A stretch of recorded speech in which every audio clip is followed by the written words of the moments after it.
சாமிகள் வணக்கம். நமஸ்காரம். நல்லா இருக்கீங்களா? நல்லா சேமமாக இருக்கும். ஓகே. நீங்கள் இப்போ எந்த பகுதியில் வந்து பூஜை பண்ணுறீர்கள்?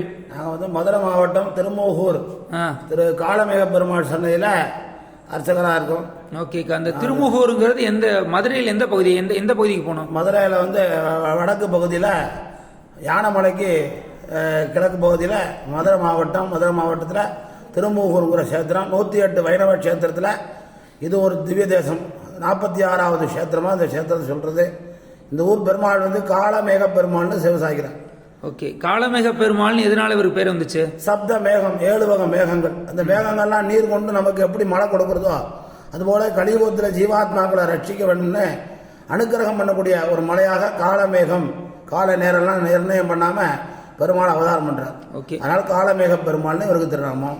கோயிலினுடைய நடை திறப்பு 7 மணிலேருந்து 12 மணி வரையா, மாலையில் வந்து 4 மணி டு 8 மணி வரையா கோயில் நட திறந்திருக்கும். விசேஷ காலங்கள் சனிக்கிழமை, புதன்கிழமை விசேஷம். ஓகே.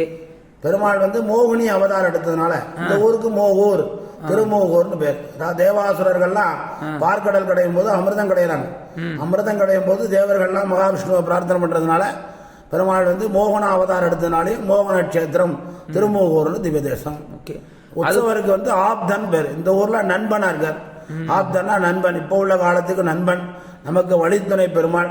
சரீரத்தில் உள்ள ஆத்மா ஒரு அச்சராதி மார்க்கம்னு சொல்லக்கூடியது, அதாவது மோட்ச மார்க்கம். ஒரு ஆத்மா வந்து சரீரத்திலேருந்து பெரியற காலத்தில் இந்த பெருமாள் மார்க்க பந்துவாக நமக்கு சேவை சாய்க்கிறார் காளமேக பெருமாள். அது போக இங்க என்னென்ன சுவாமிகள் இருக்காங்க? தாயார் மோகனவள்ளி தாயார், படிதாண்டா பத்தினி, எந்த காலத்திலையும் மூலஸ்தானத்தை விட்டு வெளியேற மாட்டார்.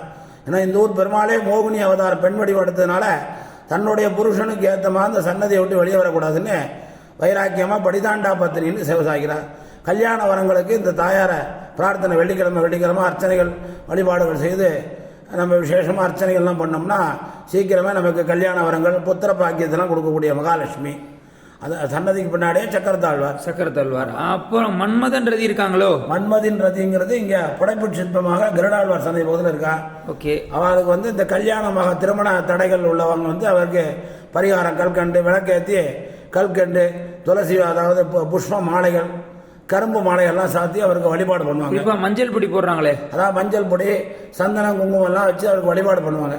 உலகத்திலே இங்கதான் இருக்கும் மன்மதன்றதுக்கு சில நிறைய கோவில் இருக்கு. இந்த கோயிலையும் படப்பு சிற்பமா இருக்கு. திண்டுக்கல் பக்கத்துல தாடி கொம்பு அங்க ஒரு சில கோயில் இருக்கு. மதுரை மீனாட்சி அம்மன் கோயில் இருக்கு. திருப்பரங்குன்றத்துல இருக்கு. இங்க திருமூகூர்லயும் இருக்கு. அதனால இங்க பக்கத்துல இருக்கிறதுனால எல்லா கிராம மக்கள்லாம் இங்க வந்து வழிபாடு பண்றாங்க. ஓகே, நல்லா வந்து வழிபடலாம். ஓகே, உங்க பேர் என்ன திருப்பி சொல்லிருங்க? ஸ்ரீதர் பட்டர். அது நான் ஆச்சாரிய வம்சத்துல உள்ள ஆச்சாரிய வம்சம். ஆமா. சக்கரத்தாழ்வார் ரொம்ப விசேஷம். இங்க எந்த வருடத்துல எந்த மாதம் வந்து திருவிழா? வைகாசி மாசம் பிரம்மோற்சவத்துல எத்தனை நாள் திருவிழா? 10 நாள் திருவிழா. வைகாசி விசாகத்துக்குள்ள தேரோட்டம். ஓகே. 10 நாள் தொடங்கி பெருமாள் வந்து ஒவ்வொரு வாகனங்கள்ல பெருமாள் புறப்பாடு நடைபெற்று வைகாசி விசாகத்து நம்மாழ்வாருடைய அவதார தினத்துல இங்க பெருமாளுக்கு தேரோட்டம் வச்சிருக்கோம். திருவீதி உலா வருவார். திருவீதி உலா 2 வேளையும் திருவீதி உலா வந்து கொடியேற்றி எல்லாம் பண்ணுவாங்க. ஓகே, ரொம்ப சந்தோஷம். ஆனி மாசம் சித்திரா நட்சத்திரத்துல சக்கரத்தாழ்வார் ஜெயந்தி. ஆனி மாதம் சித்திரா நட்சத்திரத்துல சக்கரத்தாழ்வார் ஜெயந்தி அன்னைக்கு விசேஷமான ஹோமங்கள். விசேஷமா பஸ் வந்து மாட்டுத்தாவணி பஸ் ஸ்டாண்ட்ல இருந்து வரும். மாட்டுத்தாவணி பஸ் ஸ்டாண்ட்ல இருந்து 66 நம்பர், 66A, 66 கிராஸ் எல்லாமே இந்த வழித்தடங்கள்ல மக்கள் வந்து அதுபோக நம்ம ஒத்தக்கடையில் நரசிங்க ஒத்தக்கடையில இருந்து ஷேர் ஆட்டோ எல்லாமே இருக்கு. இந்த ஊர்ல சக்கரத்தாழ்வார் சிறப்பு. ஆமா, அதாவது 108 திவ்ய தேசங்களில் ஒன்று. ஆமா, 108 திவ்ய தேசங்கள்ல 46வது கஷேத்திரம். இந்த கோவில்ல உள்ள சக்கரத்தாழ்வார் வந்து உலகத்திலேயே வந்து இந்த ஒரு இடத்துலதான் எந்திர சுரூபமா இருக்க. ஓஹோ. உற்சவமூர்த்தி வந்து எந்திர சுரூபம். உற்சவமூர்த்தி. ஆமா, உற்சவமூர்த்தி வந்து 156 அக்ஷரங்கள் எழுத்துக்கள் கொண்டு சுதர்சன எந்திரத்தில் அவரை வந்து பிரதிஷ்டை பண்ணியிருக்காங்க. அந்த எந்திரத்துக்கு உண்டான தேவதைகள்லாம் மூலஸ்தானத்தில் இருக்காங்க. அப்ப தொழில் விருத்தியானவரும் வியாபாரம், தொழில், பிசினஸ் எல்லா விதமான காரியங்களுக்கும் இந்த சக்கரத்தாழ்வார் விசேஷம். அதான் 16 பெற்று பெருவாழ்வு, 16 விதமான சித்திகளை நமக்கு அனுக்கிரகம் பண்ண வேணும்னு 16 கைகளிலும் 16 ஆயுதங்களோடு இருக்கார். அதனால இந்த சக்கரத்தாழ்வாருக்கு புதன்கிழமை, சனிக்கிழமை ரொம்ப விசேஷம். பின்னாடி நரசிம்ம சுவாமி இருக்கார். இந்த நரசிம்ம சுவாமி வந்து 4 கைகள்லயும் பிரயோக சக்கரம் கொண்டு நமக்கெல்லாம் மிருத்யுன்னு சொல்லக்கூடிய மரண பயங்கள் எல்லாம் போக்கி தீர்க்க ஆயுஷ கொடுக்கக்கூடிய நரசிம்மனாக சேவை சாய்க்கிறார். தீர்க்க ஆயுள் தரும் பெருமாள். ஆமா, தீர்க்க ஆயுஷ கொடுக்கக்கூடியவர், சகல காரிய சித்தி அனுகூலம் பண்ணக்கூடியவர், திருமண தடைகளை நீக்கக்கூடியவர்.